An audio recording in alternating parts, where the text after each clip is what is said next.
चंदिका मैया में नहीं वहाँ मुंडन भया। वहाँ प्रसाद के रूम में दारू थोड़ी बटी।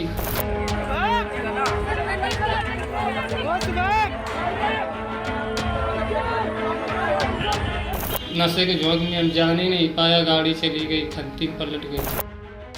नशे की हालत में पता ही नहीं चला कि गाड़ी कहां जा रही है और फिर गाड़ी पलट गई। ये कहना है कानपुर हादसे के आरोपी ड्राइवर राजू निषाद का। 1 अक्टूबर को कानपुर में हुए हादसे ने पूरे उत्तर प्रदेश को हिलाकर रख दिया। जिस किसी ने हादसे का वो मंजर देखा वो हैरान रह गया, क्योंकि हादसे में 1 या 2 नहीं बल्कि पूरे 26 लोगों की मौत हो गई थी। हादसे के बाद से ही आरोपी ड्राइवर राजू फरार था, जिसे अब गिरफ्तार कर लिया गया है। सबसे पहले आप ड्राइवर राजू से ही सुनिए कि आखिरकार ये हादसा कैसे हुआ। चंदिका मैया में नहीं वहाँ मुंडन भया। वहाँ प्रसाद के रूम में दारू थोड़ी बटी, तो वहाँ झुर्रे थे, बहाने थे, हम थे और 3 जन थे। तो प्रसाद के रूम में पी लिया। वहाँ से सब चले आए, आके साड़ में 1 क्वार्टर दारू ले लिया, 2 हमको पिया दिया, आधी भी पी लिया राम शंकर ने।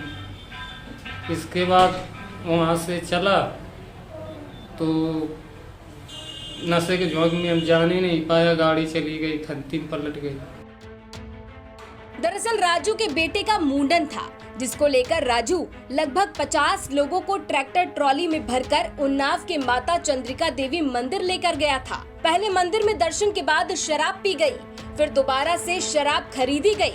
राजू इतना शराब के नशे में चूर था कि उसे कुछ समझ नहीं आ रहा था।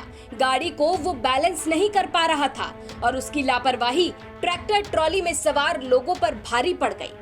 राजू नशे में ट्रैक्टर ट्रॉली को ठीक से चला नहीं पा रहा था और ट्रैक्टर ट्रॉली डिसबैलेंस होकर पानी में पलट गई और इस हादसे में 26 लोगों की मौत हो गई।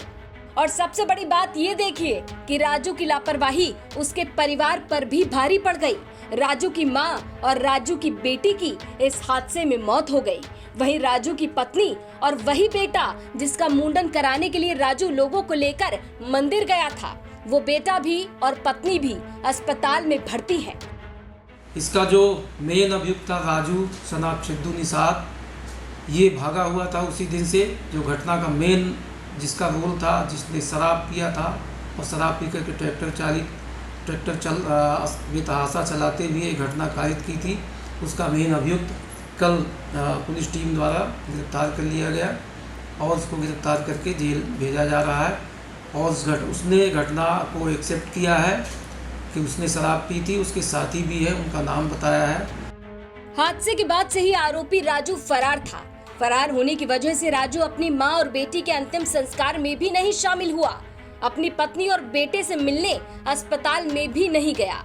लेकिन आखिरकार पुलिस ने आरोपी राजू को गिरफ्तार कर लिया। आरोपी राजू का ये कबूलनामा अब सोशल मीडिया पर भी वायरल हो रहा है और अब लोग सवाल उठा रहे हैं कि शराब ज्यादा जरूरी है या सुरक्षा। आखिरकार एक लापरवाही किस तरह लोगों की जिंदगी पर भारी पड़ गई, अब लोग इस बात को लेकर चर्चा कर रहे हैं और अब ट्रैक्टर ट्रॉली के मालिक पर भी कार्रवाई की जाएगी। कानपुर से रंजय सिंह की रिपोर्ट, यूपी तक।